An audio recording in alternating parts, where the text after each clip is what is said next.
con mucho gusto a David Páramo. ¿Cómo estás, David? Muy buenas noches, bienvenido. Pues me he preocupado, mi querido Carlos, ¿Por qué estás de que preocupado? haya sectores de la población, incluidos los legisladores, que sean tan crédulos y tan imbéciles. ¿Por qué? A ver, ayer la Amegas es una asociación de distribuidores de gasolinerías que no representa el 10% del sector, da una conferencia de prensa. Inventa el presidente de Amegas que la gasolina podría subir 20%, es decir, que la Premium, la Magna y el diésel estarían arriba de los 20 pesos. Porque él dice que al gobierno ya se le acabó el espacio para seguir manteniendo artificialmente los precios bajos en las gasolinas y que no lo hacen por una decisión económica, sino por una decisión política. Y ahí van todos de babos, pero ahí van todo el mundo ahí, de babos, todo mundo. Yo llegué a oír análisis hoy en la mañana de cómo iba a impactar la inflación. Dices, a ver, el presidente de Amegas es representativo. Primero, no mucho. O sea, es el 10% de los gasolineros, el 80% están en Onexpo. La declaración la hace el día que se anuncia la franquicia Pemex, que les va a cambiar las reglas del juego. Para que ganen más dinero y para que les vaya mejor y que es una muy buena decisión. Pero hay algunos que no les gusta que cambien las cosas. Claro. Que haya controles, que ya no entre el huachicol, que la contabilidad esté bien hecha, que rindan cuentas. Lo que entra, o sea, hay ese. Punto número 2. No es un tema de margen, es de margen del gobierno, ni de los ingresos, ni que si sube la gasolina, ni que si sube el petróleo en el mundo y que el tipo de cambio. No tiene nada que ver con eso. En todo el mundo, en los Estados Unidos, por ejemplo, la gasolina en verano es más cara, pero no sube tanto como debería subir, porque en diciembre, que es mucho más, en invierno, que es mucho más barata, porque se consume mucho menos. Entonces lo que hacen es, no la bajan tanto de precio en diciembre para hacer un guardadito y no subirla tanto en verano.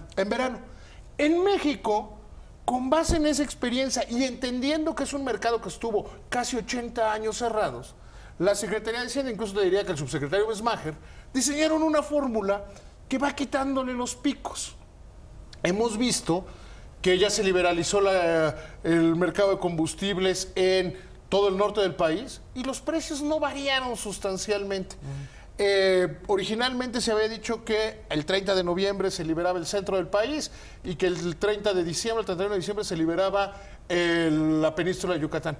La Comisión Reguladora de Energía hoy anuncia que todo se va a liberar el 30 de noviembre. Los precios no varían mucho, por una razón muy sencilla. Primero, casi todos le siguen comprando la gasolina a Pemex. Pero independientemente de eso, Carlos, no es muy diferente el precio al que lo puede comprar Pemex que al que lo puede comprar el señor Pérez en los Estados Unidos o traerlo del mundo. Son más o menos los mismos costos.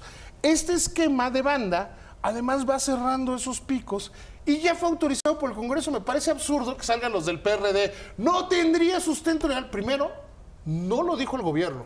Claro. Lo dijo un cuate que representa al 10% del sector. El gobierno hoy tuvo que dedicarle tiempo, el secretario Mid, el director de Pemex, en dar entrevistas y en emitir comunicados para decir, oiga, no, eso no va a pasar.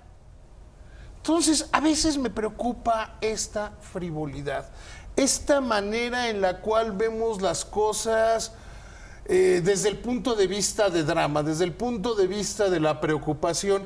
Y como temas que son verdaderamente importantes, como fue el anuncio que hizo ayer el presidente Peña, en el sentido de que durante este sexenio se han creado 3.3 millones de empleos en la economía formal. El sexenio que más empleos ha creado desde que existe el Seguro Social, o sea, es decir, desde que hay registro, que octubre fue el mes que más empleos se han generado para un octubre en la historia del país, con casi 195,000. Que esas historias se pierdan. O que haya quien te diga, bueno, pero los salarios son muy bajos. Pues no es cierto, los sectores que más han crecido son el salario promedio de cotización ahorita está en 4 salarios mínimos, el promedio del Seguro Social, y ya han crecido. Todo el mundo dice, no, pero son con el mínimo. ¿Cuántos trabajadores crees que ganan el mínimo en el Seguro Social? Lo has mencionado aquí varias veces, es un porcentaje muy pequeño. Hace unos momentos, hace un ratito entrevistaba a Miquel Arriola, director del Seguro Social en mi programa, 15,000 trabajadores. 15,000. 15,000 trabajadores. O sea, De casi 20 millones de afiliados al IMSS, Solo 15,000. solo 15,000, ya no es número, ya no existe. Y entonces que se pierdan esas cosas, porque si seguimos teniendo esta mentalidad nos va a llevar el coco. Nos va a llevar, a ti no te asustaba tu mamá con el coco, Con el coco. petaquero, una cosa. Tenemos una mentalidad de petaquero. Hoy le decía a alguien, a ver, el director de una expo puede declarar lo que quiera, pero nadie preguntó al sentido común, oye, ¿no hay una fórmula? ¿No esa fórmula es aprobada por los legisladores en el paquete económico que fue aprobado desde la semana pasada? ¿Dónde hay un anuncio de la Secretaría? Nadie le preguntó en la conferencia de prensa, porque parece que muchos de mis compañeros no fueron a tomar dictado. Nadie le preguntó que por de dónde sacaba el número. Claro. Porque podría ser 20%, o 30, o 40, o 2 millones. Porque no hay un fundamento. Y hoy la angustia, ya vimos todos, sería injusto y no habría base legal, y bla, bla, bla, bla, bla.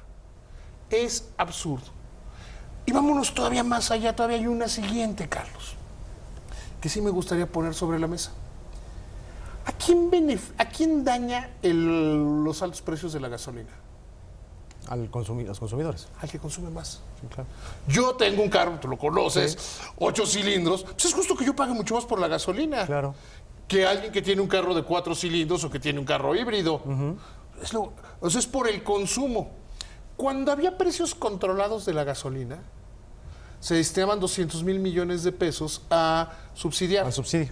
¿Sabes quién se quedaba con el 70% de ese subsidio? Los 2 deciles más altos de ingreso. O sea, si era un subsidio a los ricos. Claro.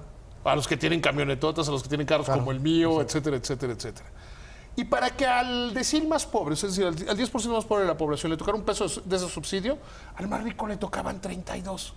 Entonces, ¿vamos avanzando hacia una liberación de precios? Sí, pero hay una ingenuidad que raya en lo estúpido y que a mí me preocupa en cómo estamos viendo las cosas, mi querido Carlos. Pues yo creo que es una cuestión cultural y vamos a tener que aprender a pensar de otra manera y dejar de sufrir como antes, ¿no? O como siempre. Como siempre. En este Porque país. a veces, y lo digo mañana en mi columna, que es muy fácil caer en la atención. Nunca había pasado esto, es la peor vez. No. Sí. El hecho es este. Y esta es la que nos tocó vivir. Muy bien. Carlos, siempre un placer estar contigo. Igualmente, amigo. David, muchísimas gracias.